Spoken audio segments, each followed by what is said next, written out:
What if the biggest reason people are struggling with money today isn't because they don't have enough information, but because they don't have enough wisdom? That's a big question because let's be honest. If we live in a world where everybody has an opinion on money, save this, buy that, invest here, panic now.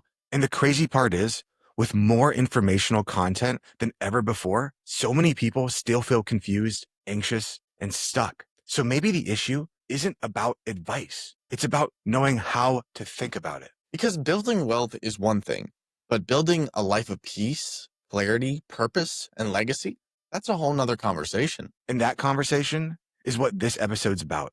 Today, we're sitting down with David Roy Newby to talk about the timeless principles of wealth, the wisdom of King Solomon, and what ancient truths can still teach us about money in a very noisy modern world. So if you ever felt overwhelmed by financial noise, or if you ever just wondered what real wealth actually looks like, or maybe you're just trying to build something bigger than chasing the next dollar. And stick around for this wide-ranging conversation, because this conversation is going to challenge the way you think about money, success, and what it really means to live wisely. This is the Fi Guys, episode 182.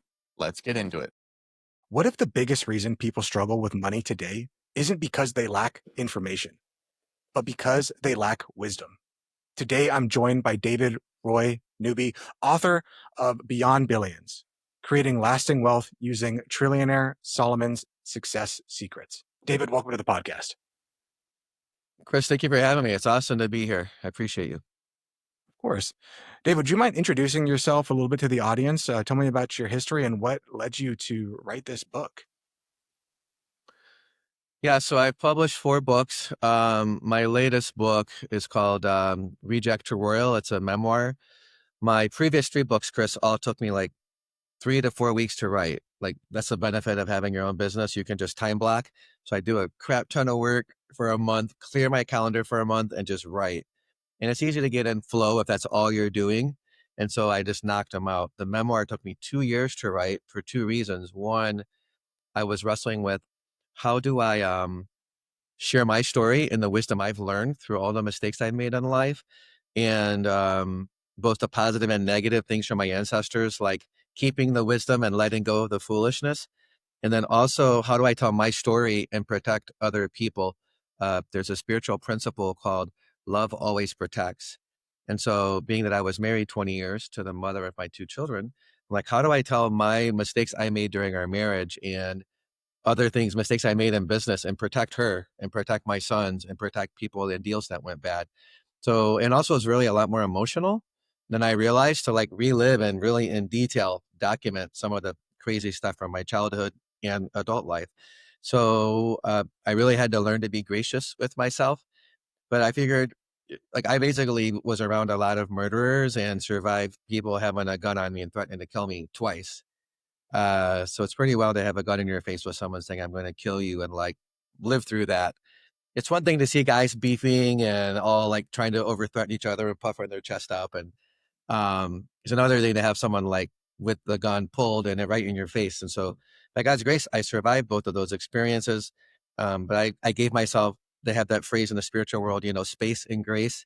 I definitely had to give myself space to process things and then move on to the next thing I was going to document. So, but I figured, I don't think we all have our life journeys. I've met people in the Philippines and elsewhere who were human trafficked and they had been raped thousands of times. And then, I've had a lot of abuse, more violence versus sexual. But it's like, I think that we all need to give ourselves grace and other people grace because each of our journeys are different. And so I figured I don't want to just like survive murder and all this violence and stuff, and having like several friends of mine murdered in a very short period of time. It's one of the chapters in my book. I call it the Other Texas Chainsaw Massacre.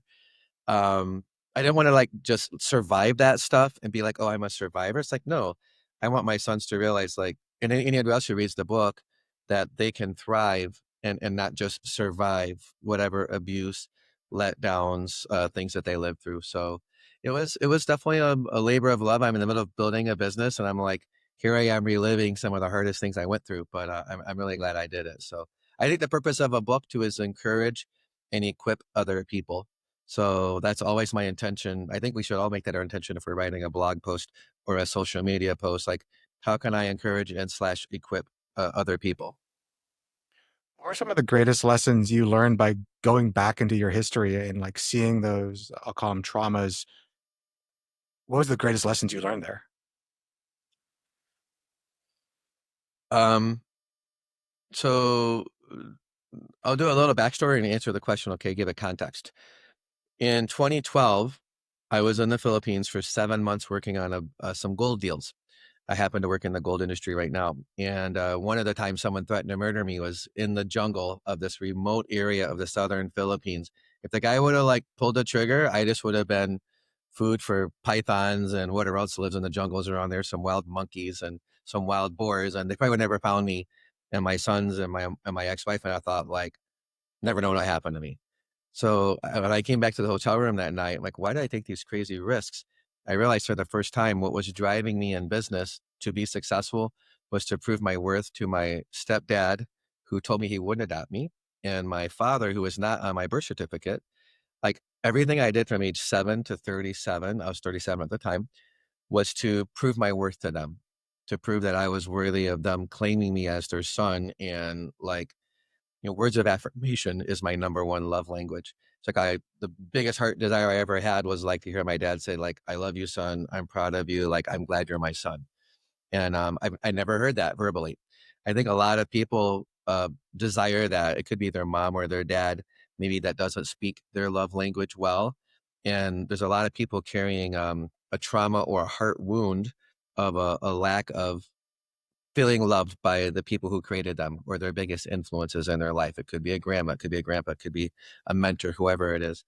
And so when I realized after that guy threatened to kill me and I survived it, I applied some of King Solomon's wisdom, how to calm down an angry person to survive that situation, which by the way, it's a Proverbs 15:1. I don't know a lot of like exact the verse where it is, the teaching, but that one I do. It says a calm, a harsh word stirs up anger, but a calm answer turns away wrath.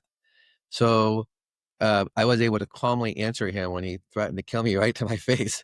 And he calmed down and I appealed to his values calmly. And he didn't go through with, doing something violent in his moment of extreme anger and frustration.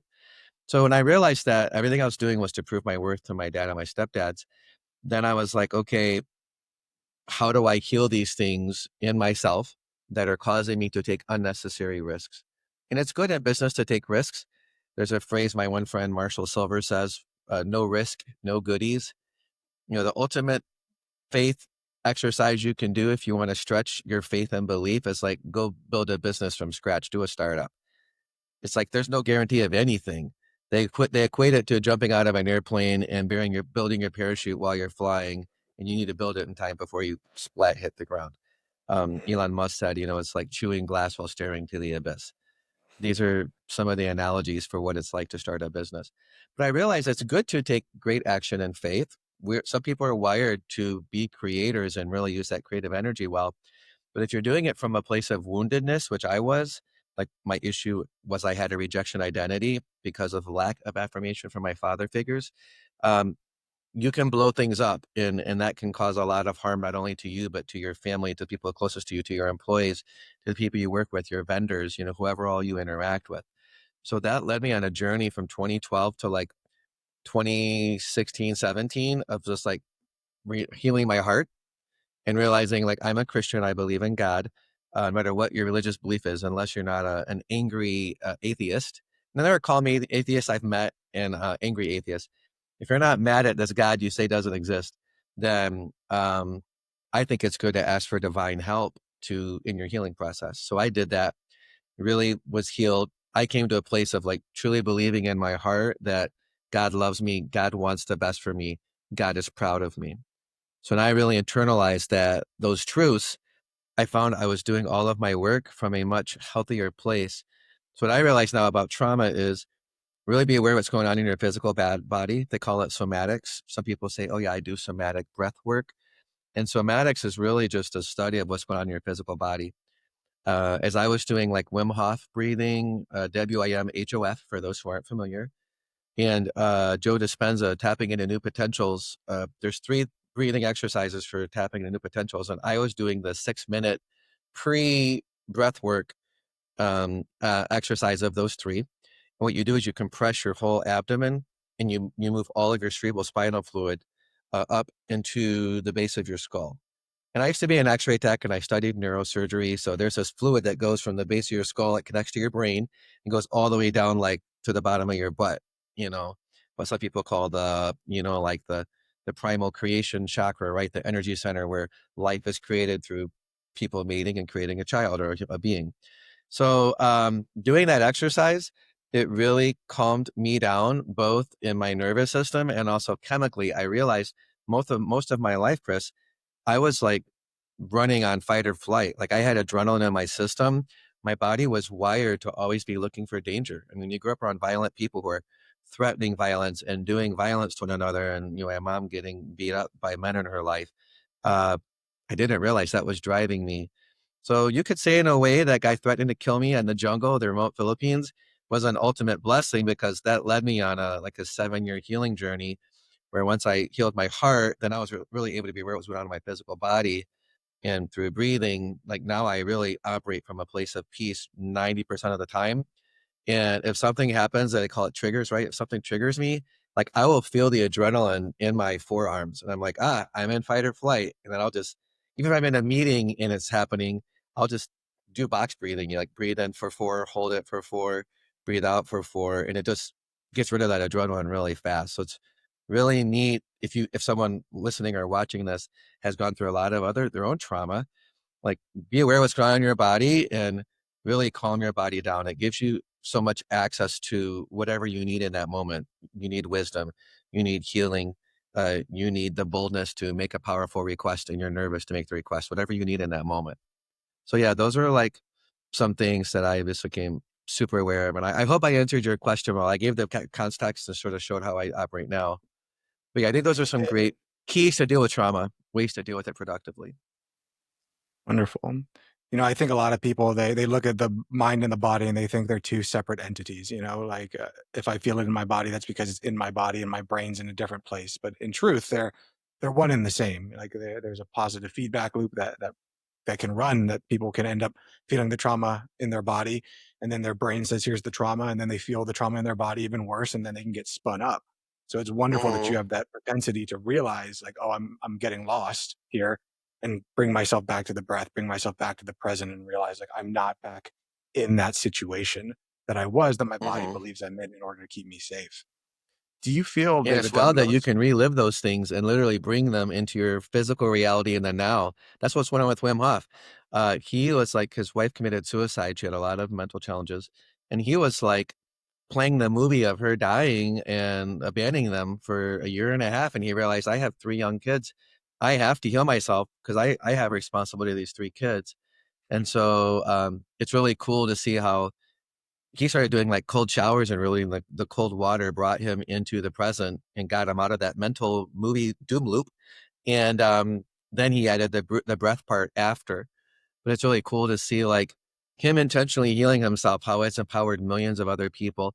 And so like if I meet someone who say has grown up most of their life and was human trafficked, when someone like that has healing, it's so cool to realize like any person can have healing. The journey may be longer or require more effort or more modalities, if you will, just stack like the whole biohacking, right? Stack modalities.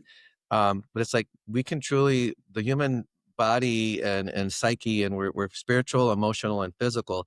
When you learn how to like use tools to help you all those 3 ways, like you can heal from anything. It's so cool. Like it's very sad to talk to someone who was raped thousands of times, and to think another human being thought this is the best way to make money. I'll enslave someone and make money off of them. Um, and it's neat to realize like we have the ability to help each other out of the greatest trauma. Someone healed from that can like inspire so many people. So I think that's the ultimate takeaway from Wim Hof. Like we can change our state in the present. To your point, we don't have to let that mental thing trap us or enslave us in the present, something that happened 10 years, 30, 40, 50 years ago. it's pretty wonderful how sometimes if you look back to our ancient ancestors, I think of the Buddha or Marcus Aurelius, and they all kind of came to these timeless truths that we have this amazing frontal lobe that gives us the ability to travel forward in time or back in time in our brains, and then our body begins to feel that. But peace, anonymity, is here in the present moment, and it can only be here in the present moment. You can't have peace or happiness in the future or in the past because those are gone. But most of us are up Mhm. in our head, not literally living life. Yeah, it's an interesting duality of it is good to use the visualization element of the prefrontal cortex to envision I'm having this challenge. How could I solve it for myself? How could I help other people solve it? And imagine like that old Disney song, A Whole New World. I think that might have been from Aladdin or something. Um, yeah, I was born in the 70s, so I know a lot of the 80s and 90s Disney movies. But it's like, yeah, we can imagine anything. We can imagine a Book of Eli doom scenario where the whole world is fried by nuclear bombs and people are living like it's the 1600s again, just trying to live and not starve to death. Can also imagine a world where all human beings are thriving and have amazing, healthy families, and each person knows how to live in joy and peace and service to their fellow man. Both take the same amount of mental energy just to imagine, but one will create adrenaline in your system and fear and shut you down and make you not want to do stuff. The other vision gets you into curiosity, like, wow, how could we do that? And it's so neat. Like, I love being around little kids, like, especially like 5 to 10 years old, because they're just they use their imagination so much to play games. And I think we as adults need to realize there's great genius in play, like using our imagination to imagine if whatever the scenario is and do it with joy like kids do it. That's actually one of the teachings of Jesus. He said, unless you're like a little child, you cannot enter the kingdom of heaven. And so what are kids? Little children, they're curious, they're playful, and they're trusting. For me, my journey, Chris, the healing journey of mine was really learning to trust God again, like trust the ultimate authority figure, where my experiences led me to believe. And I came to the conclusion at 7 years old, I can't trust authority. I can't trust a father figure. I have to do it on my own. So it's really neat that if we're like little kids, we can not only imagine a better world, but then we can ask those questions that come out of curiosity. What would be required for this part of it? What would be required for that part of it? And just play with it. Yeah, it's amazing. As you're talking, I think you kind of triggered a thought in me that I like to tell people that when you have a goal and if you're in service to your goal, a lot of people think like I need to have the best fuel for it. And most people think that that fuel should be this negative energy. Like I want to do this in order to prove these other people wrong, in order to be loved by my dad, in order to be things like that. And I think that that energy does have a place, but it should be 80-20. Like the Pareto principle applies to many things. And that 20% darkness should be there, but the 80% of it should be in the light. Like, this is what I want to do in order to serve people, in order to grow, in order to get better. How do you think that society, do you think that it's moving in the right or wrong direction in trying to find, especially in entrepreneurs, because you work with a lot of entrepreneurs, are they coming from a place of light, of like, I want to build this in order to do good, in order to help? Or do you think they're coming from a place of dark, of I want to beat other people, I want to win, I need to prove to somebody else that I am whatever it is that I need to be? Yeah, that's a great question. All of our experiences inform our perception, right? And so in the last year and a half that I've been uh, working on basically our RWA project, tokenizing gold, I've mainly been talking to gold mine owners. I've been talking to people in crypto. I've been talking to lawyers who have experience doing international business, and several of them have talked to different governments about what is required to, say, tokenize some of their assets in their country and do it in a way that's internationally securities compliant. So it's like very, very complicated and very technical. But it's interesting because what I've noticed, I would say in the last year and a half, I would say I'm a little bit of a math nerd, so I'm trying to be specific, but not spend too long thinking about it. I'd say out of like, say, 200 people I've talked to, it's probably like 70% are more operating from the light and possibility, and 30% are operating with that chip on their shoulder. But what's really fascinating is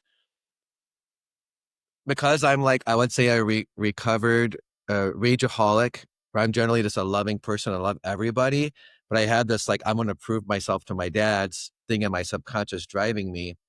It was just like, I would just pop off and have these little outbursts of extreme anger once a week or every other week.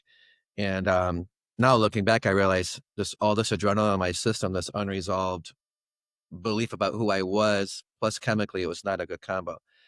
What I've noticed with the people that are operating more from the darkness is we happen to be working with large numbers, like tens and hundreds of billions of dollars. And so when they're doing something that has an extreme element, in this case, it's a big amount of money, when I ask clarifying questions, because that's how I learn and figure out, should I work with someone and how should I work with them? I like to do what I just talked about. Be like a little kid, be curious, be trusting, seek to serve the person I'm talking to, and then I will figure out their why and what drives them in that exploratory process. And so what I'm generally finding is someone's either I have to be the guy to do it. I've been mostly talking to men. In some areas, people talk mostly to women. I've actually, when I published my first book, like half of my coaching clients were women in their 40s and 50s. I don't know if they saw me when I was 30 years old as like, another honorary kid of theirs that they wanted a mother or what. But it was an interesting thing. I'm like, wow, like 55, 60% of my clients are older than women who own their own business. Lately, I'm dealing with mostly men. And so, like, either a heart wound of, I have to prove myself, I have to be the one to do this piece of whatever it is that will reveal itself, or um, there's some kind of a belief like, if I do a deal and make 500 million, a billion, whatever that amount of money is that is significant in their mind, that gets revealed. So, what I generally do to determine can I work with that person or not when that, say, shadow work or that 20% dark energy is reveals itself as like, are they willing to receive input from another perspective and play with another perspective or not? If they are, I think I can work with that person. If they like just say, no, I'm right. Like if they're stuck in right, wrong thinking and or either or thinking instead of and or possibility of, oh, well, maybe this part of what I believe is true and what you're proposing, what you asked me about could be true also. Like that is a determining factor of whether I can work with someone. Are they willing to receive some humility and receive some input? And if someone does not have enough humility or awareness to receive the idea of another perspective, like that could be true also, then I just don't do business with that person. And I do it honorably. I don't judge them and say, you're an idiot, you're a SOB, bye, click, hang up. I always like end a call and offer to pray for people. And like, I want the best for everybody I meet. Maybe like in every conversation, the only purpose of that meeting might just be for you to show love to that person and be a blessing to them and not be judgmental like other people that they mostly deal with. So, yeah, those are in terms of the light and dark. I think that this is where the breathing and the awareness and asking for divine help is so helpful because all of us have certain, I would say, unresolved things that we're still are in our being and affecting us. And I like the visual of like we're all dragging around certain weights. And if you're running a race, if you want to go quick, then you want to let go of those weights. The lighter you are, the faster you can run. And so our job is like not to say I'm better than you because I can run faster and I have less weights I'm carrying. I think the game is, wow, okay, I'm carrying these weights. I used to be carrying these weights and I let go of them. And now I'm like, I'm enjoying the race. If you think of your life as like just running a race and think of all the people who died before us, like being in the stands watching us. Um, this Jewish writer actually wrote something about that. He's like, we're surrounded by a cloud of witnesses, like our ancestors that came before us, like they're watching us run our race in our life and they're cheering for us. I think that's I ran track and field, so I love that visual of they're cheering for you, the people who came before us. And so like our job is, well, if God put me on the earth to fulfill a certain set of tasks to bless my fellow humans, well, then part of that is the more I can release weights of my own and help other people around me release weights that I see, then I help all of humanity run the race more effectively. So I think that's like should be our focus when we're on a conversation. How can I help this other person be aware and then when I see something, my question is like, are they humble enough to see like, oh, I'm carrying this weight. I don't have to carry this weight. And if they're not humble enough to realize it, then it's not wise to, one of Solomon's teachings is don't cast your pearls before swine. So if you have a pearl of wisdom, you don't put it before someone who's not ready to receive it. Don't try to force it, because they might just trample it and destroy this valuable pearl of yours. And so it's not judgmental or pride to say, no, I'm not going to tell this thing to this person. It's actually wisdom. It's like, I have value to give you, you have value to give me. Our ability to hear and receive with humility determines how big of a gift we're able to receive in every interaction. So I think that's a wise thing to do. And I've actually been doing that with some close people to me, like a couple of relatives that I used to live far away from for many decades. And now I live very close to them again. It's like I'm learning wisdom. And when I see a weight they're carrying, I should ask a question and see if they're open to the possibility that they could release that weight. If they're not, I don't say anything. I think that's really instructive for all of us. Like we can love someone and want the best for them, whether they're really close to us or someone we just met for the first time. It's like our job is to discern, are they able to receive? If they are, give to them. Like that's part of why God put you in front of that person. I think this is really important to talk about. When you're talking with people and you find that, or when you're trying to discern, does this person have black and white thinking? Are they set in their stone? Are they so certain that they're right that they can't even begin to consider that they might be wrong? And you're trying to give that wisdom and try to help them along the path.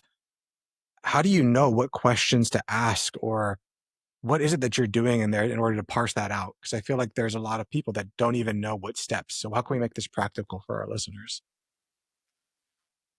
Yeah. So I'm glad you said that, the right thing.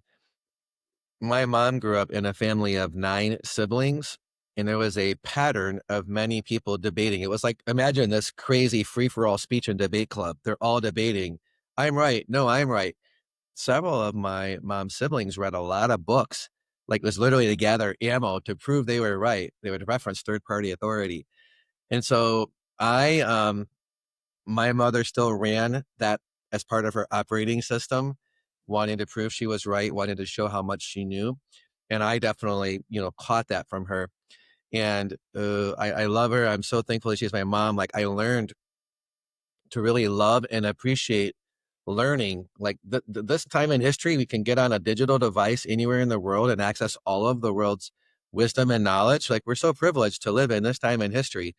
To think 100 years ago, before Carnegie built all the libraries all over America, like to go get a book and find out something you didn't know, it took a lot of effort, like Mhm. a lot of effort. You might have to like take a freaking wagon across the country and go to some dude that knows about this thing if you knew he existed and go talk to him and get that knowledge. Now we can get it in 30 minutes and ask an AI to summarize it. And it's just like we're so blessed. So when I'm having that conversation is if someone, I guess the first thing is ask yourself, am I living from right, wrong thinking? If someone says something and my initial thought is they're wrong or that's not right, this is right. We should be aware. And then humble ourselves in that moment and go, well, maybe part of what I think is right, and part of what they're saying is right also. So like I think the first step is ourselves in that moment, sit with and thinking. 90% of what I think is right could actually be right. And 10% of what I think is right about this thing could be wrong. And if I'm wrong, do I want to get the benefit of actually getting new wisdom, new information that will help me?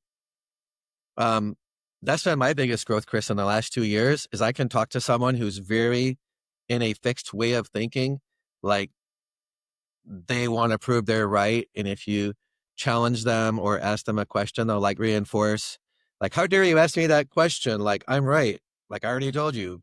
Like, why are you not accepting the truth? That happened actually 3 weeks ago on a business call I was on. For first 40 minutes of the call, we're all talking about possibility and we're all being humble and strategizing. How do we do this? How do we do this? How do we do this? I asked one question and it triggered this guy and he like very much raised his tonality and said, well, this, and this, and this. And I just asked one clarifying question and he raised his voice more. Like he went into this like, Like, how dare you, you little kid, question my authority? I'm the authority. And I realized in that moment, I cannot work with this person because he accepted a clarifying question as a challenge of authority instead of desiring to understand him more. And so I think we need to, like, first of all, ourselves ask the and, like, let me stay in the realm of possibility, and I could be right 90, 80, 70, 50, 20% correct, right? And they may have information to share with me. So humble yourself first. Number two, if someone says something and you're like, well, what about this other piece of information I know? You know, like, are they aware of that? Could that help them? If they know this piece of information, could it help us maybe find a way to work together? So I will generally, like, if someone says something that you think is wrong or you think is not fully correct, I think it's good with like a humble tone, not a how the hell do you why in the hell are you saying that? That's like, don't you know about this? That's like a judgmental tone. If you say, Mhm. thank you for sharing that. Have you thought about this information and might that help you or might that add more context to this thing that this truth that you hold. If you say it calmly and like from a place of wanting to help them, like that, I think those are the two keys. You don't need to like master, sales. I think all communication is sales, Chris. We're always trying to convey something and add value and if two friends are just discussing where do we go out to eat, one of them is going to sell the other one on we should go here. And so whoever's the more effective salesperson, we're convincing, will like win the sale in in that discussion. I won't call it an argument, that discussion. So yeah, if you just like use gentle tonality, you don't need to memorize a script of magic words. I know NLP talks all about certain words are very powerful and effective, right? And there is a place for that. I'm not totally discounting it. I've learned hypnosis and hypnotized myself probably a few thousand times with different trainings of people. And by the way, for anyone of any religious background, many people from a lot of religions think, oh, hypnosis is evil, it's against God. I don't think it is at all. Uh, One of the teachings of this guy named King David is that a righteous person, one who desires to honor God, should meditate on the teachings of God day and night. I mean, literally, like it says, this is what happens to be a Jewish teaching. You should meditate regularly. We're all meditating. The question is, what are we meditating on? You said earlier, people in the doom loop. If you're reliving a trauma, you're meditating on trauma. Like you're a good meditator. You're just meditating on maybe not the best stuff. That's the best energy source for your quality of life. So like hypnosis is like does not go against any religion. It's just all about learning to direct your brain to meditate on what are you going to meditate on. So I think like that's the best thing to do. And NLP is part of hypnosis. It's very specific language patterns. So I think like humility and asking clarifying questions with a gentle tone, and then just see if they're willing to go deeper with you and realize you're coming from a place of service. If someone starts reinforcing, I'm right, how dare you challenge me, then don't bother asking any more clarifying questions. That just means like, I have a water bottle here, right? Their water bottle is full. You can't pour any more water into it. Like humility means, yeah, I'm willing to empty or lower my water bottle so that you could pour some new value into me. So I think our job is empty my cup, like always have room in your being emotionally, spiritually, to receive wisdom from others. And if someone's cup is full, like don't try to pour into them. It's just going to fall on the ground. It's not going to actually stay with them and help them. Yeah. There's I a hope that's helpful. Like those a few little things. Stay humble, ask clarifying questions, and really watch your tone. there's a proverb or just a discussion in Buddhism where, this monk comes to a master and asks, will you help teach me? So the monk pours them a cup of tea, and then as he pours the guest a cup of tea, he just continues to overfill it until the guest says, like, what are you doing? You're overfilling the cup. And he goes, your mind is much like this cup. It is full, and until you're ready to empty it, I cannot pour anything into you. So it makes me think a little bit of that, like again, this ancient wisdom coming back into modern times. Now, David, I'm Mhm. I'm sure you've worked with difficult people and you've had to overcome some of these things. What do you think? And I know many of our listeners, like maybe it might be a partner or a business partner, or your spouse or your boss.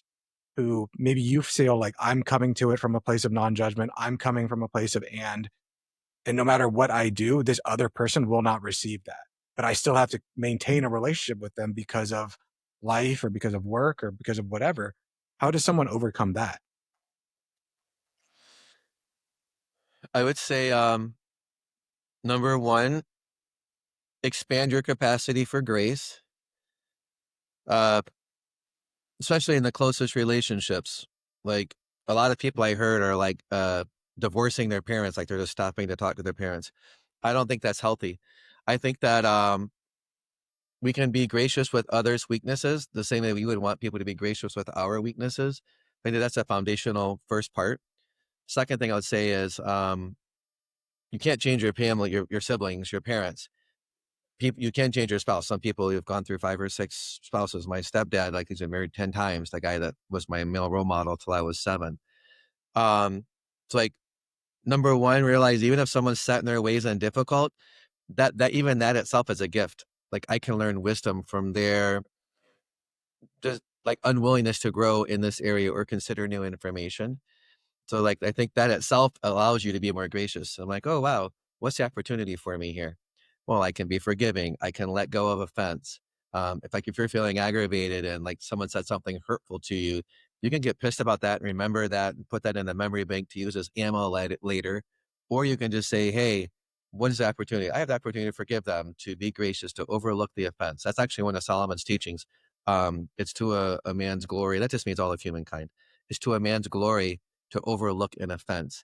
So every time someone says something really offensive to me, I'm like, oh wow, I get to be glorified and just be the bigger person and overlook that, not even give any energy to that.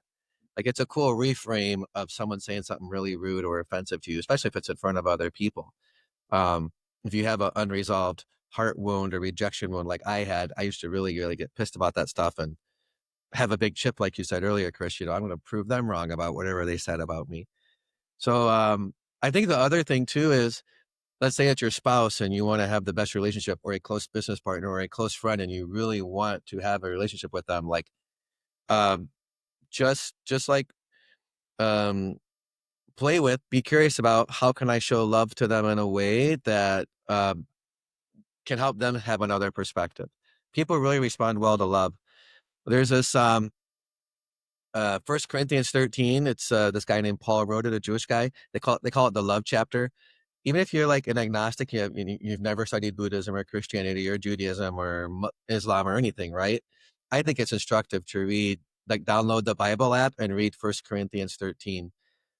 Trump famously called it 1 Corinthians, right? He didn't know the Bible and he's calling it 1 Corinthians. So it literally says like love is patient, love is kind, love keeps no record of wrongs, love hopes all things, endures all things, believes all things.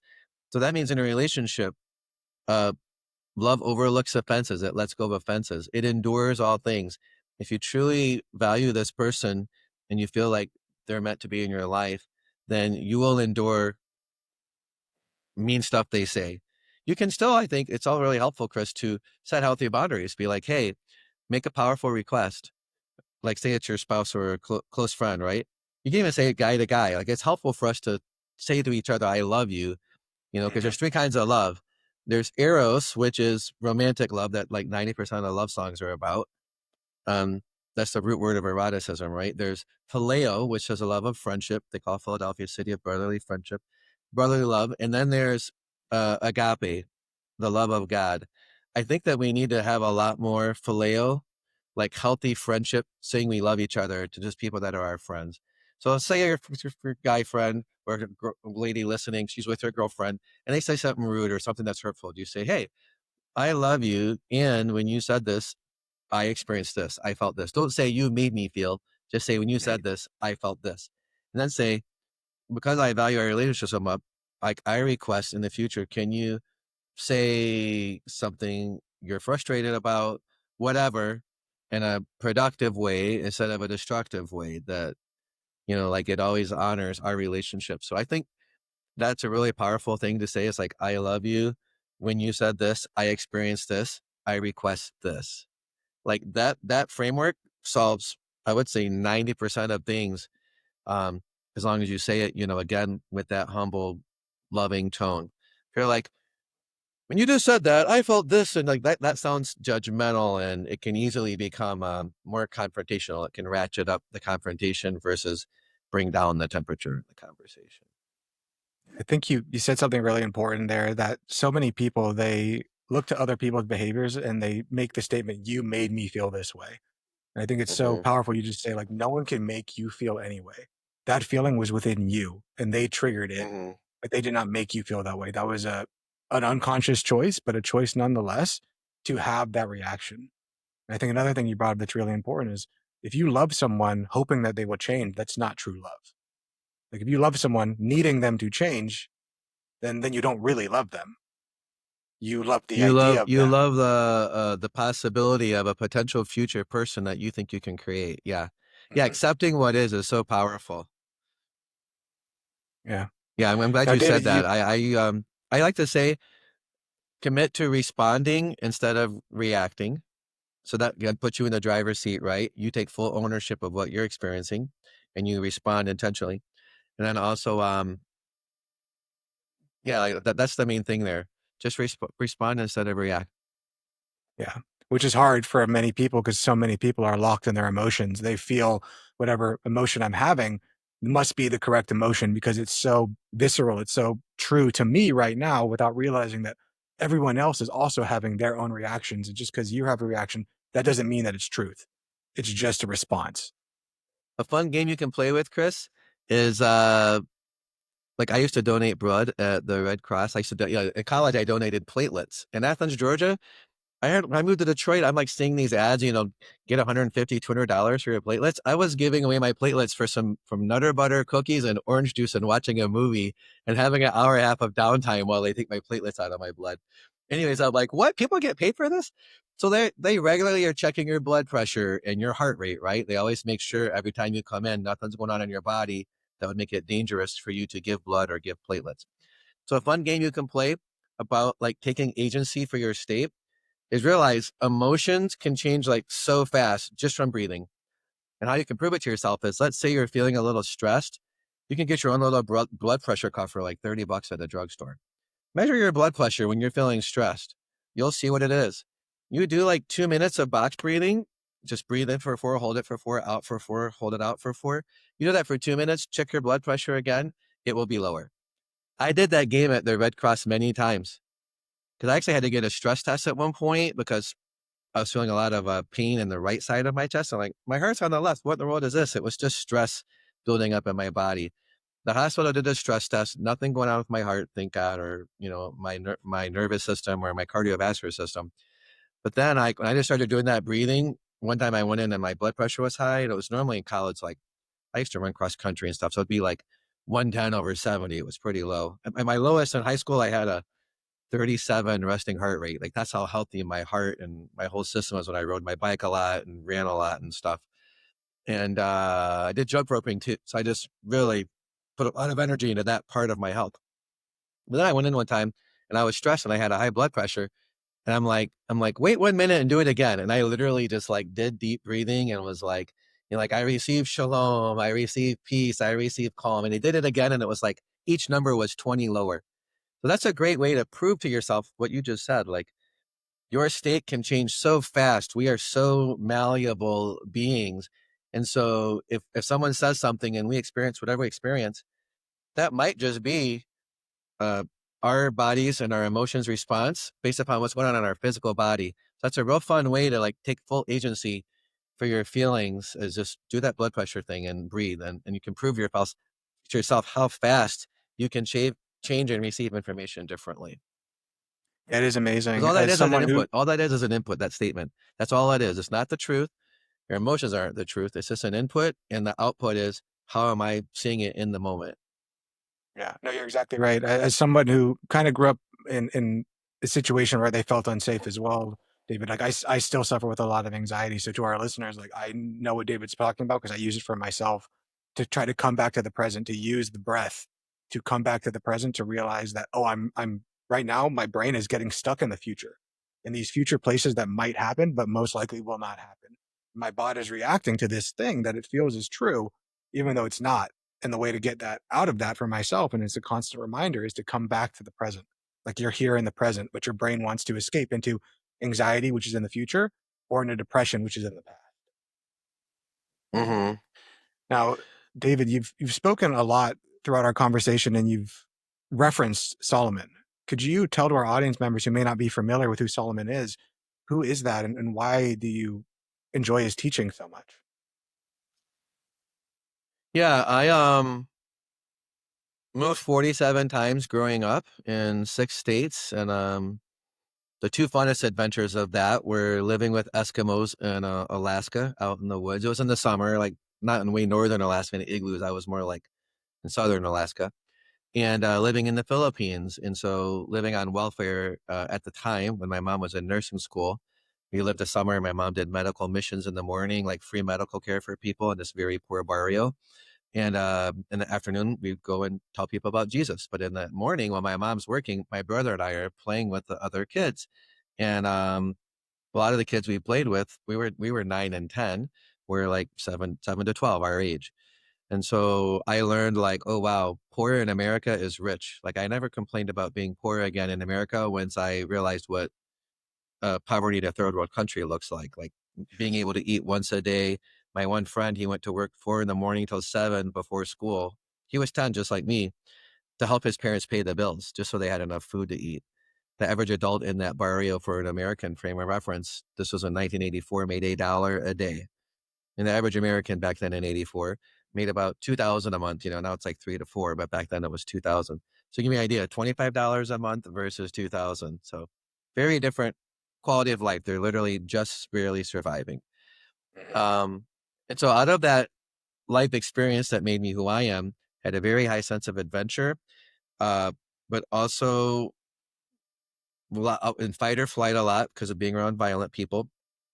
And I just had a lot of foolish patterns. So, and there's a continuum with everything, right? And on one side, you have ultimate wisdom. On the other side, you have ultimate foolishness. Most of us are more in the middle, and time to time we're swinging, right? And so I had a mentor. He was a guy who was like 23 years old. He was a 5th-year senior at college, and I was 18, towards the end of my first year of college. And I had gone to some Bible studies with him on a Friday night. We're all just learning how to be wise young men and have a good quality of life. And he like invited me to meet with him one-on-one. And I met with him, and I literally had like 4 hours free of work a week, Chris. Like I was so crazy busy between working to pay my bills and going to college full time. But I took that hour, I trusted him. I had good rapport with him. We sat down. He read Proverbs chapter 1 to me, which is Proverbs as a book that King Solomon wrote. He wrote 3 books. He was a Jewish king that lived 3,000 years ago. And he's a son of David. A lot of people have heard the story of David and Goliath. So David was his dad. He was the king after David. And he wrote Proverbs, Ecclesiastes, and Song of Solomon. So Proverbs is literally a 31 chapter book that's purpose is to help you have the most successful life possible. Like that is the whole purpose of the book. He wrote it for his son. So it's like a father writing a book for his son. Hey, son, here's how to have the best life possible. So after my friend whose name was Corey Spagnoli, shout out to Corey. He's like, hey, David, you're a great guy. You love people. I love your energy. It's like your life would be so much better if you just start applying wisdom more strategically in your life. And he's like, I challenge you to read the book of Proverbs, there's 31 chapters, for the next 90 days, whatever day of the month it is. Read that chapter and look for just one thing out of that chapter that you read to apply in your life that day. And so I took his challenge for the next 90 days.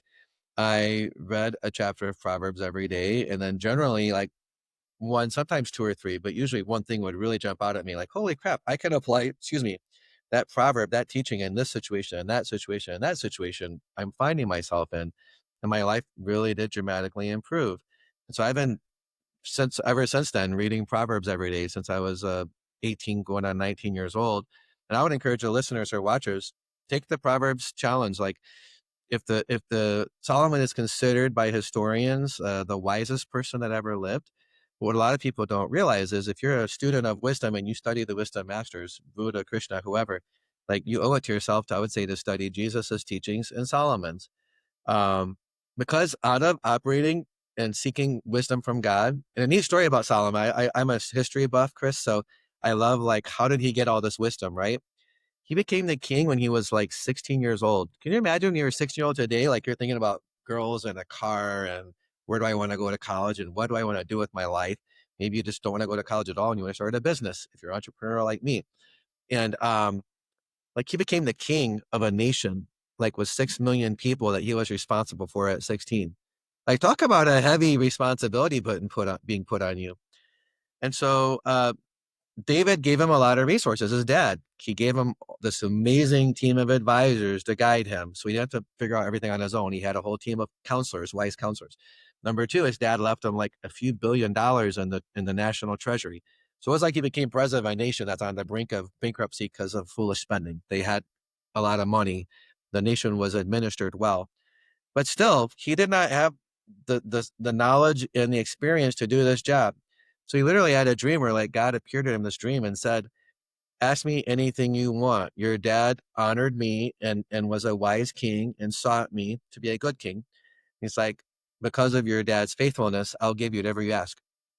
He asked God, you know, sometimes you can almost have like a waking dream where you wake up, but you're still sort of dreaming. It was like that kind of experience for him. So he asked God for wisdom. He's like, I need wisdom to do this job. Like all these people are my responsibility and I don't want to let them down.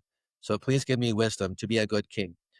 Now, what God told him, like he woke up after the dream was he said, because you didn't ask for the death of your enemies, you didn't ask for extreme wealth, a long life. Like you didn't ask for stuff for yourself. You didn't ask selfishly. You asked selflessly for others. He's like, because that's what you asked for, I'm going to give you the wisdom you asked for, but I'm also going to give you all these great things. And one of those things happened to be wealth. So what Solomon did, and me as an entrepreneur, I love this part of his life story. He actually created a $8 trillion fortune in today's money, Chris. Like that's literally like, even with Elon Musk pushing a trillion right now, that is like the combined wealth of half of the world's billionaires. One guy had that much wealth. The neat thing about this is you might think, oh, he had all this wealth. Did he go and, you know, kill all of the surrounding nations and take all their gold? No, he didn't have one single war. He innovated in the gold mining industry with business partners. He used that wisdom God gave him and used it to produce wealth for hundreds of thousands and millions of people by making businesses more profitable. And his part of the profit shares ended up being $4 trillion of physical gold.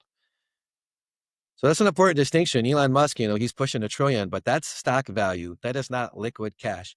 Gold in your pocket is cash money. Like that's just a crazy level of wealth he created by innovating in business, by applying wisdom to the thing that he chose to do. And the last thing about Solomon I think is really instructive is not only was he that wealthy, but there was not a single homeless person in all of Israel during his reign. Gold and silver were as common as pebbles. I like to tell like our fellow Americans, right? We're a wealthy nation. Imagine you walk down the street and you see 20 grand of gold lying on the ground and you don't bother to pick it up because you're just so wealthy. You have everything you need and you're prosperous. Like that's an insane level of national wealth. It's like visiting Dubai today where like everybody was driving a Rolls Royce and everybody's driving a Bugatti. Like that's how wealthy Israel was during Solomon's reign 3,000 years ago. So he wrote Proverbs when he was a younger father, giving his son that instruction book. He wrote Ecclesiastes as an old man after he had experienced everything you could do in life, and he's looking back on his life. So some people, I've talked to 139 billionaires so far, Chris, like by God's grace. I grew up poor, but in my journey of seeking wisdom and applying Solomon's teachings to better my life, I wanted to be a good dad and really help my sons. I have two sons. Really like have a great life too, the way Solomon wanted his son to have a great life. So in that journey, my book Beyond Billions that I wrote, I interviewed a few billionaires for it. And then I got invited after that book was published and did publicity for it to speak to several gatherings of billionaires. So out of that journey, it's really fascinating to me that like 80% to 90% of the kids of billionaires have a rejection identity.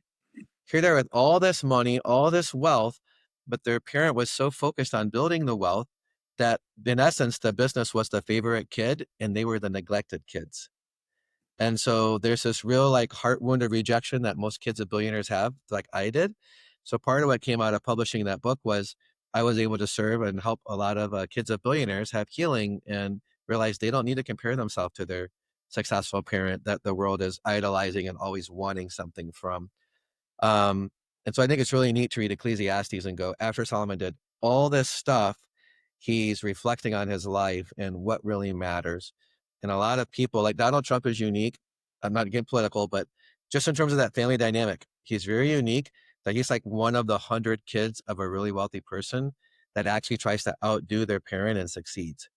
Most kids of very wealthy people try to outdo their parent and prove that I have value and I can show him that I am really successful too. And many times they do many foolish things in trying to prove themselves to their mom or their dad that's very wealthy. So I think Ecclesiastes and Proverbs are both super instructive to read. I would encourage someone, if they're going to read both books, read Proverbs first and read Ecclesiastes after. Because like Ecclesiastes has like 12 chapters. In the first 10 chapters, he's basically saying like all of life is meaningless. It's like you can do this, and at the end of the day, it's meaningless. You can have all this success, you can have all this sex, you can have all these amazing travel experiences. Really, all of it doesn't matter for anything at the end of the day. And so, like if you read it, like you can get depressed without the proper perspective lens. But he does say, find joy in what you're doing. Like find joy in the experience of life and creating whatever you're creating, having the relationships you have. But he really says at the end, like, um, only what you do with the intention of honoring God at the end of the day really matters. All these experiences, they're cool, but like eternally, if they don't really contribute to others strategically, they don't have that much value in the spiritual, energetic sense of, again, we're running our race and how much are we serving humanity. So it can be depressing, but at the end of the book, it's actually hopeful. Ecclesiastes. So then, and by the way, I'm a super sexual guy, and like I used to read penthouse letters, and like I was a virgin and waiting till I got married with great intention to have sex, because my mom told me it's physically amazing. You feel this amazing deep emotional connection, but she's like, it's also a spiritual experience, and most people don't realize that and honor it that way. And this is why God wants you to have it with your spouse, because it's so spiritual. And there's like an intertwining of your spiritual energetic energies and your souls together. So you don't be doing that with just anybody. But she answered any question I had about sex. And, it wasn't like this taboo thing. Like I was like a virgin Dr. Ruth in high school and like giving all my sexually active classmates sex advice. They would literally ask me for advice. Oh, I want to do this. I want to do that. And I would tell them how to do it. It was like all theory, no practice. So, but here's the crazy thing. If someone listening is like, has a high sex drive, like I do, Song of Solomon is like a husband and wife talking about how much they love having sex together and how much they can't wait to please each other. When I read it for the first time, I'm like, where the hell were all my pastors? Why were they not talking about this book? Like I felt like they were holding out on me. It really actually made me mad. And so, yeah, like he wrote this super erotic book, Song of Solomon. And I, like most Christians or Jewish people, don't hear many sermons, Jews call it a parasha, a religious teaching, about Solomon's teachings in the book of Song of Solomon.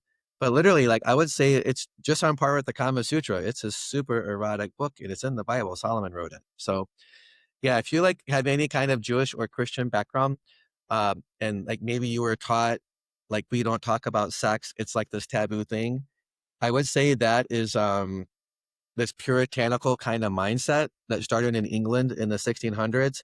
And those people, those British people who came to America and created what we now have in the United States, they had this puritanical kind of doctrine or belief about sex.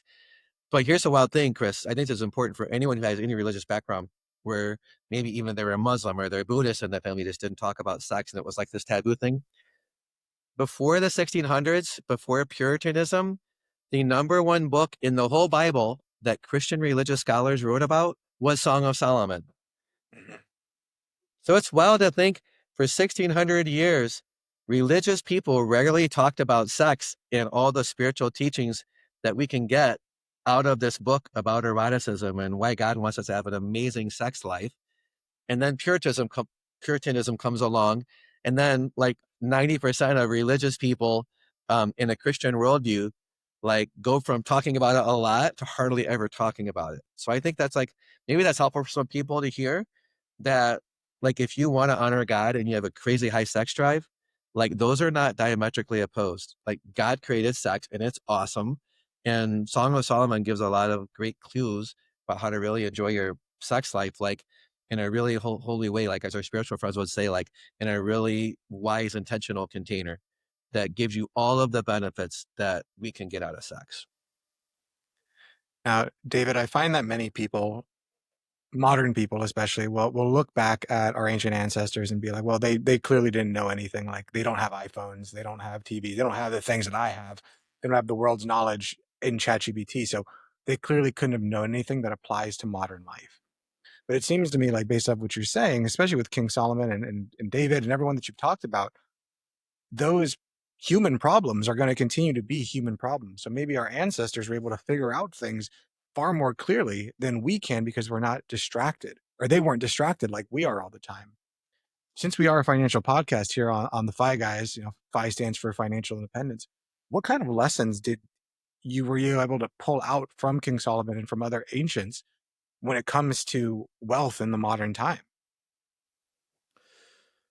Well, since I was just talking about family dynamics and how many people are trying to, even if you're like your parents were middle class or poor, and you're like, man, I want to do better, and a lot of people want to do better than their parents, and most parents want their kids to do better than them, right? We all want our family to progress and those we love about to progress. Um, One of the teachings he has is that wealth is King Solomon. His wealth is not secured for future generations. He says, keep close watch on the condition of your flocks. When he wrote this, most people were farmers. So it's like, keep close watch on the condition of your flocks and your fields, meaning just because you built a lot of wealth, like don't take it for granted. You need to continually wisely manage what you have. And when you're a wise manager, generally what you have grows. If you start becoming foolish or lax or lazy, that wealth is going to go away. So that's what I think a big thing is. Some people think once I have fill in the number, $1 million, $10 million, $1 billion, I'll be set for life. My family will never have to work again. I think that the desire for your family not to have to toil and barely get by is good. The desire for your family to sit around and be lazy is not good, because that teaching of Solomon means they are going to waste whatever you leave them. There's an Indian guy from East India who left his kids like $17 billion each. One of them has grown his 17 to like 30. The other one literally blew $17 billion in like 15 years. That's a clip of more than $1 billion a year. It wasn't all just buying yachts and parties and jets and, buying like 3,000 supercars. Some of it was just bad investments. But because his dad left him all this money without the wisdom and the understanding of how to seek divine intelligence and be diligent and like cultivate wisdom, there's no amount of money you can leave your kids that will make them set for life, like that phrase we hear. So like that should not be the goal. The goal should be to impart wisdom and empower with mindsets of serving the fellow human. If we do that and we do that with excellence, then this is how you really empower your family and help your family be better off. And that's not just with money, that's with relationships, that's with just interpersonal skills like we've talked about. Another big financial teaching I think that's like a fundamental one to apply is divide your portion to 7 or 8, for you don't know what misfortune will happen on the earth. That's in Ecclesiastes. Here's another teaching, like cast your bread upon the waters. That's another thing about you don't put all your eggs into this one basket. So those two teachings dovetail together. So modern financial planning, if you like save up 100,000 and you go to a financial planner, they're going to be like, let's have, 60% on stocks. And they're going to, like have some tech stocks and some oil stocks, energy and other types of stocks, right? And we're going to have some in cash. We're going to have some in bonds. All of that modern financial planning is based upon Solomon's teachings. Divide your fortune to 7 or 8. What's going on in Iran right now is a perfect example of, if all of your money was in energy stocks, and then all of a sudden the energy markets are in a state of chaos and flux and unknown, you could in a few weeks lose half of your money.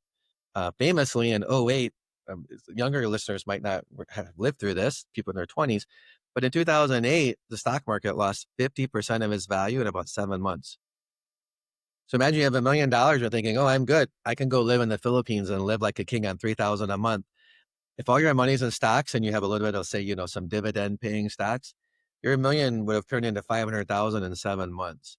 So this is why you don't put all your money into one sector. Maybe you're a crypto guy or you're a whatever guy or girl, and you like investing in the sector.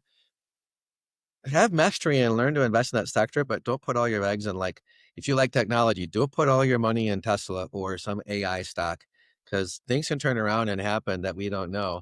None of us know what may happen tomorrow. Again, Solomon said, you don't know what misfortune may happen on the earth. But I think that is the ultimate wise application for managing of personal finances.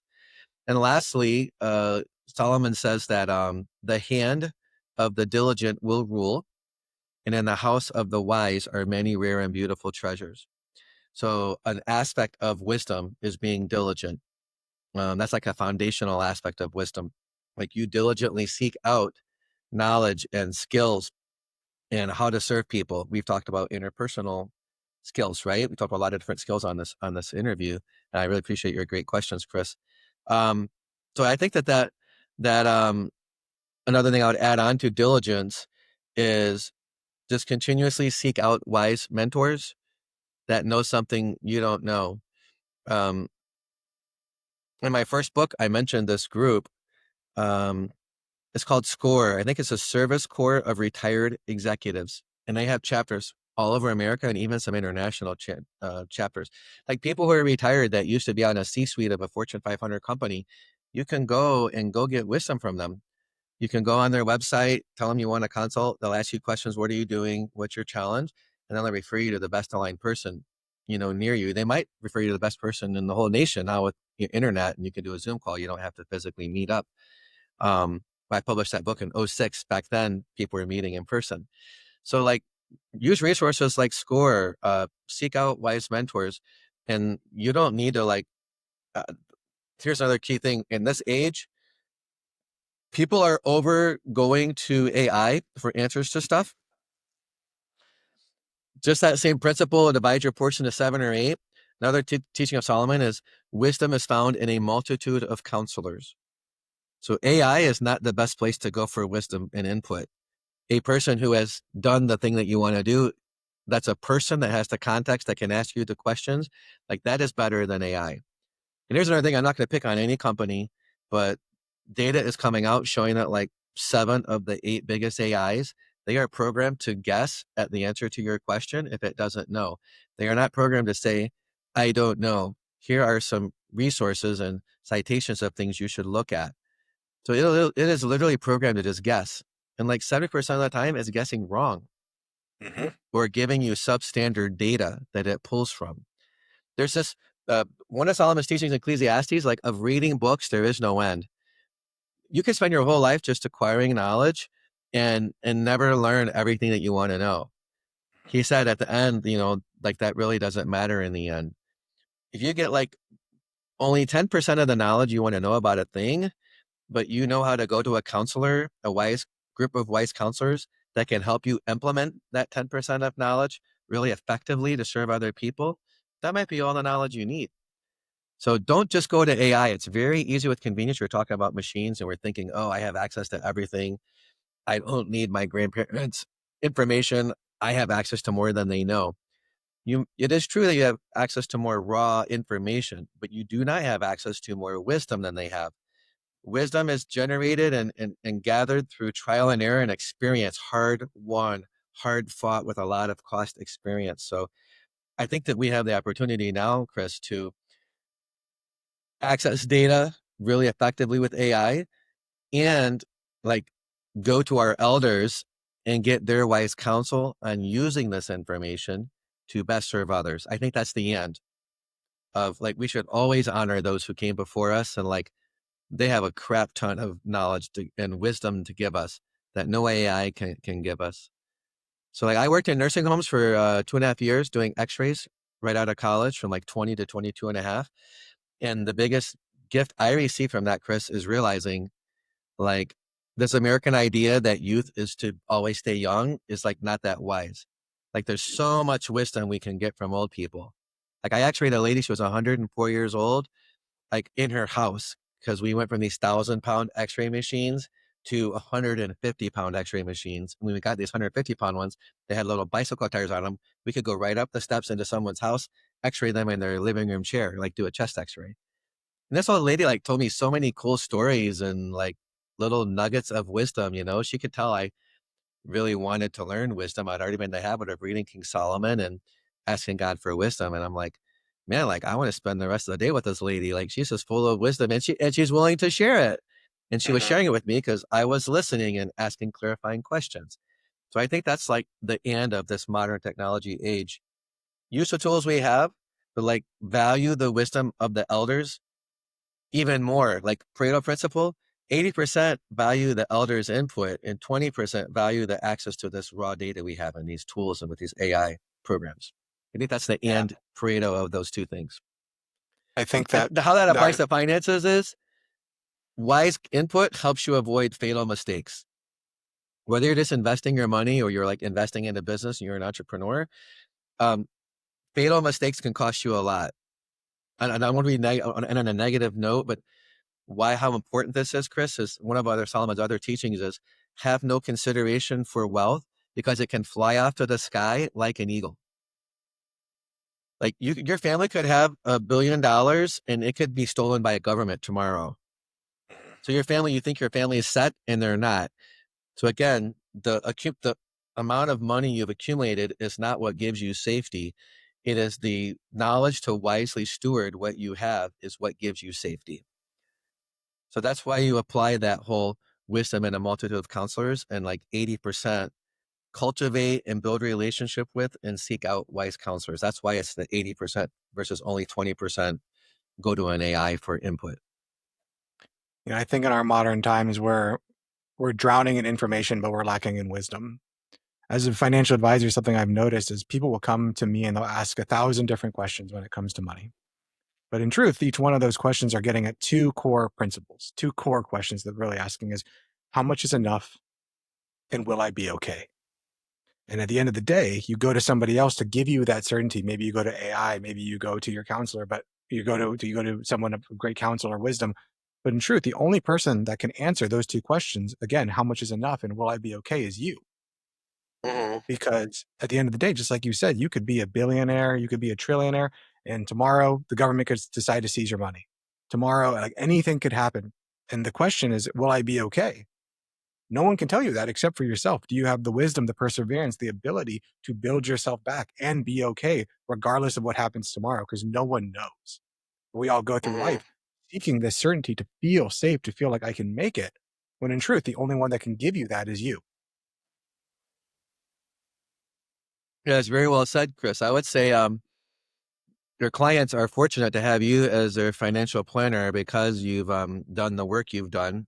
And I would say you do your work from a place of peace. You've done a lot of the work we've talked about in the last hour or so. Like that allows you to ask them the questions to guide them to the truth that really you're the one who decides that. Once you've taken that responsibility, yes, I can be a great resource for you and help you implement the game plan to live the lifestyle. Like the first question, right? How much is enough? That's a math formula. And are you doing cash flow investments or other things? And I love the story in 4-Hour Work Week by Tim Ferriss, where his friend was working 100-hour weeks on Wall Street. And he asked him like, what is your ultimate goal? He's like, I want to like get some big bonuses, save up 10 million and then like go retire and go spend a year and travel around China on a motorcycle, like be a motorcycle nomad and just explore this part of the world I want to explore.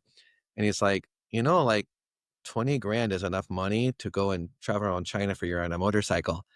He's like, how much is enough? You have not thought through this well enough. He's like, you're 30 years old. If you get $100,000 bonus, tell your place you're taking a 1-year leave of absence, and they're like, hire you back when you get done exploring China. Great. If they don't, you go get another job or you start a business or whatever you feel inspired to do at that point. So, I would say people are fortunate to, that's that first part of the question of the formula. How much is enough? Like you're a great person to ask those questions to. And then the second part is more, are you willing to take responsibility? Because your safety comes from you and being diligent. There's no amount of money that gives you the safety. I'll share one other story about families. I don't know why this came to my mind, but it did. So I figured that's why I should share it. I know two families who each had $120 million stolen from them. It's like the most random number. It's not 100, it's not 50, it's not some round number. It's like 120. And one of the families, there's a lot of bitterness in like why build it up again? It's just going to get stolen, right? They chose to experience it based upon where they were at. A lot of times it like demotivated them. The other family, there's 5 siblings in the other family, and 2 of the siblings are like took valuable lessons out of that experience and actually are continuing to seek wisdom, and they've built a better mousetrap, you could say. And then the other 3 siblings really just were like, forget it. Why build up wealth again? It's just going to get stolen. They just went and got a job. So there's no judgment of any of those family members, how they responded to the experience. I think it's super instructive that maybe someone listening or watching has gone through some, maybe 2 out of the 3 siblings were molested or raped growing up, or whatever the outside other thing was, or maybe, 3 of the siblings, there's 3 of them, and 2 of them built great businesses and they both went bankrupt. And so like they're dealing with demotivation or motivation based upon those traumas. I would just say, like, if you see life as a game, and it's like, if you went through a major setback or trauma or challenge or something that in the moment you experienced negatively, like that experience can be a gift. Like reframing any setback as what is the gift in this? I think that's the ultimate lesson when you apply it to finances is like, okay, to build a business or to build a lot of wealth takes a lot of risk, a lot of strategic risk, and it's high risk, high reward. The average billionaire has been bankrupt 7 times. The average millionaire has been bankrupt 3 times. So like building up your pain tolerance for risk and loss, and even if like say you're a spouse of someone who's driven and entrepreneurial, realize there's a lot of risk of loss here. But if you commit to like build each other up and use these things that we talked about, like make powerful requests for what you want, then you can be a great team, whether it's you and a family member or you and a spouse or you and a business partner. And I think that's like the way that you grow and the way that you win ultimately. See a setback as just part of the process of me winning. And the more, sort of like people say, like the more mistakes you make, the faster you can win. It's like really reframing failure and success, like reframing what is a failure. The failure is only having a setback and not choosing to receive the gift from it. So I think reframing failure is good because I talk to a lot of people now, like I'm in my early 50s. In the last couple of years, I've had this experience of people in their 20s starting to ask me to mentor them. And at first it sort of freaked me out. Like, I don't feel like I have enough success to mentor you. But that was the biggest gift I got. So I've talked to a lot of people in their 20s lately. And sometimes that fear of failure is something we all deal with as humans. And like reframing what is a failure is like a huge, huge gift to Yeah, enable you to build something. I have a little. It was a fortune cookie that had a nice one that I keep in my wallet, and it says, "A man can fail many times, but he's not a failure until he gives up." And I look at that pretty much every time I open my wallet. It makes me think of, is life happening to you or is life happening for you? And both of those things are true depending on how you want to look at it. So I always go back to the Stoics. I think of Marcus Aurelius, Socrates, and that we don't control the winds that we don't control the winds that life takes us. All we control is how we choose to respond to it. Yeah, I think the ultimate story that I know of in history that shows that truth perfectly, but is it happening to you or for you, is this guy named Joseph. He like lived like 1,000 years before David did. And he had this dream as a teenager of doing these great things. He actually had 2 different dreams. And his brothers actually like resented him because of his dream. Well, they resented him so much that they sold him into slavery. And these guys they sold him to, imagine like it'd be like someone in the 1600s in Ghana and their brothers are pissed at him and they sell him to some white dudes to take him to America or Cuba or wherever, right? And so they sell him into slavery. He gets taken over to Egypt. He's a slave for 7 years. Then he's in prison for 7 years. So like combined, it was about 13 years, not 14. Let's say 6.5, 6.5. If you met him when he was in prison, you would think, man, you're just like a loser dreamer. Like you have this dream, but like here you are in prison. Like you obviously did something wrong. You obviously are full of it, pie in the sky. You're not realistic. Like it'd be easy to judge him based upon your perspective, right? But he believed through all of that, that life was happening for him. He never gave up. He never stopped believing that God gave me this vision, this dream for a reason. I think it's going to happen one day. So he kept serving people with excellence wherever he was. And that led him to being put in charge of Egypt's economy. Like the Pharaoh had this dream. None of his wise men, all his advisors, none of them could interpret the dream. Joseph is the guy that interpreted it. So I share the story as this. The rejection of his brothers, the willful harming to him of his brothers. He could have easily said, they victimized me. God, where the hell are you at? You know, obviously this dream was a lie. This vision's BS. And he could have just given up. But no, he trusted that God loves me. God wants the best for me. God is for me. So that means I'm going to believe life is happening for me. So he served as a slave with excellence. Then he's in prison. He could have again gone into victim thinking, but he didn't. He believed, yes, life is still happening for me. The neat thing about that full circle about the family, because he kept believing life is happening for me, not only did he give Pharaoh the solution to his dream, which was he dreamed that there's going to be 7 years of plenty and then 7 years of famine. And Joseph told him, if you want to like live through these years of famine, you need to put a wise administrator in charge of your economy and save up a crap ton of food for the 7 years of famine so everyone doesn't starve to death. And Pharaoh says to his advisors, like, do you think there's anybody wiser than this dude? Like, I think this is the guy we should put in charge of this job that he just told us someone should do. So they do it. He went from being in prison to in charge of the largest economy in the world. Imagine if some dude falsely put in prison for murder in America right now, like got let out of prison to go give Trump an answer to some dream that was troubling him. And Trump like demotes Besson and puts the guy in front of in charge of Treasury. Like that's the modern equivalent of what happened. He was put in charge of the money, the purse strings of the richest nation in the world. And he did what he did. He saved up all this food during the 7 years of famine. Cool, full story, healing of his family. His brothers are starving. And his dad here is like, oh yeah, I hear there's like food in Egypt. Go down and get us food so that we don't starve to death. Bring him some sheep, bring him some goats, bring him some gold and silver, bring him payment for the food that we need. And they did. And Joseph's like talking to his brothers. Can you imagine talking to the people that sold you into slavery? And when they realize who he is, they're afraid that once their dad dies, he's going to like put him in prison and get him back for what they did to him. And he told them, what you meant for evil, God meant for good. You selling me into slavery was part of God's plan for me to be here to interpret this dream for Pharaoh to save millions of people from starving to death. So like that is an ultimate example of believing through major, major setbacks. Like life, we can always choose that life is happening for us. So I think, if anyone's struggling right now, remember Joseph and adopt the frame that Joseph did. Like there's some, I don't know what the purpose is, but there is some bigger purpose for this challenge I'm going through.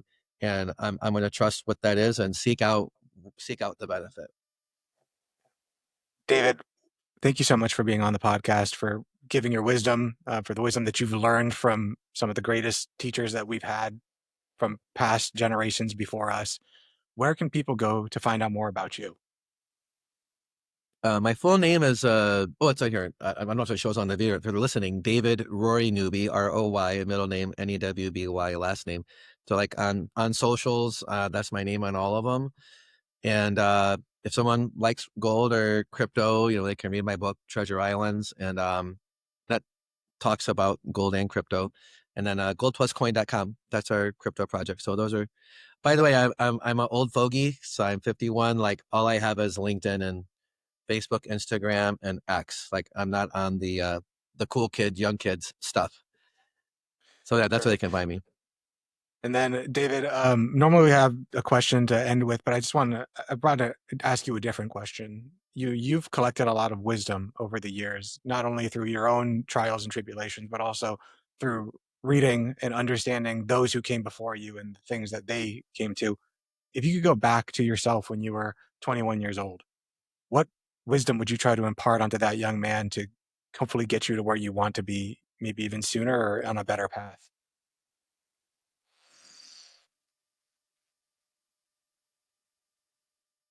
I probably would have told myself, I just rewatched the movie Warrior with my wife last week. And it's about these two brothers, and one of them has a real wound of family falling apart that he has not let go of, and he's bitter, and that's his driver. Um, at the end of it, his sibling says something to him. I won't say what it is to spoil the movie, but he says something to him that breaks through and impacts him at a heart level. And it's like he's willing to let go of that bitterness, that rage that was his driver. And talking to myself at 21, I would say, like, you don't need to prove yourself to your dad. You don't need to prove yourself to your stepdad. Yes, what you experienced with them, you experienced as rejection. It's like God loves you, God approves of you, God wants the best for you, right? Life is happening for you, and that's enough. So, like, let go of any expectation of your dad's and just focus on God's best, God's desire for you to have the best, and accept that that's all you need. It's like a fun math formula, since finances is math. It's like you plus God equals everything. You can do anything with God's wisdom, with God's help, with God's empowerment. Um, you without God's favor, it's like it's a hard road. You have to do everything through force, and it's much harder. So that's what I told myself, like, hey, you want to do great things? Like, that's cool. Like, God put that in your heart to want to do great things, but you don't need to do it to prove your worth to your dad or your stepdad. Whether they approve of you or ever tell you I love you doesn't really matter in the end. Like, that love that you want, that affirmation, like, God's is enough. That's what I would have loved to hear at 21. Wonderful. David Roy And that Newby, would be thank you so reflected through much. other people. Like, trust will come from other people. It is good to verbally hear that. So don't deny your desire to hear it, but realize it can come from a different source, and just trust that. Thank you for adding that. David Roy Newby, thank you so much for joining us here on the Five Guys podcast. To our listeners, if you got value out of this two-part episode, please hit like, subscribe, leave a comment about what Roy talked about. What was the greatest piece of wisdom that you were take out of today's conversation? And most importantly, please share this podcast with one person, because I think that people really need to learn from the wisdom of David, learn from the wisdom that he's attained from other great thinkers through the millennia, in order to take that and to not get lost in information, but to become wise with what's actually needed, which is more wisdom. So, David, thank you so much for joining us. To our listeners, we'll see you next week. Later. Thank you, Chris. Appreciate you. Of course. This video podcast is sponsored by Monzon Wealth. The content in this podcast is for informational purposes only and should not be considered financial advice. We do not endorse specific products or services. Past performance does not guarantee future results. The opinions expressed are those of the host and guests, not the podcast sponsor. It is crucial to consult with a qualified financial advisor or professional who can provide advice tailored to your specific needs before making any financial decisions, investments, or taking any other actions. If you are seeking specified help, you can reach out to Chris at monzonwealth.com.